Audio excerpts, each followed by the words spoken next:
Olijanona ao anatin'izay raharaha politika izay anisika mitondra ny fahitany ny fiainan'ny antoko politika leader Fanilo ny filohan'izany antoko izany Andriamatoa Jean-Marc Sarakotsomamonjy nambarany moa fa mbola tsy milamina araka ny tokony ho izy ny fiainan'ny antoko amin'izao fotoana izao. Teny ampitatafika no mifampitona ireo mpikambana eo anivon'ny antoko leader Fanilo Sampanantananarivo ny sabotsy lasa teo. Nanatanteraka fambolekazo izay nambaran'ny filoha nasionaly ny antoko fa anjara briketin'ny antoko leader Fanilo hiadina amin'ny fiovaovany toetrandro. Leader Fanilo dia amboly hazo no fikajina ny tontolo iainana, ny fikolokoloana ny tontolo iainana ary indrindra entina miatrika ny olana izay ateraky ny fiovaovan'ny toetrandro. Le réchauffement climatique izay anisan'ny zavatra tena olana mavesatra be hiatrehan'izao tontolo izao.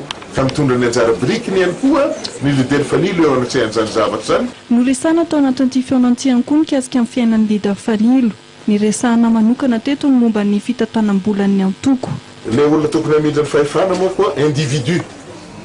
Ohatra, ny olona izay nitazona ny volan'ny antoko tamin'ny fotoan'androny fantatray fa manana konty any amin'ny banky ary misy vola any izay tsy nafindra taminay ka natao inona io vola io mbola mikajy eo amin'ny banky ve sa efa nampiasaina amin'ny zavatra hafa sy ny sisa dia ho hita zany fa tsy maintsy hitaky amin'izany zahay ato anatin'ny fotoana izay tsy hoe.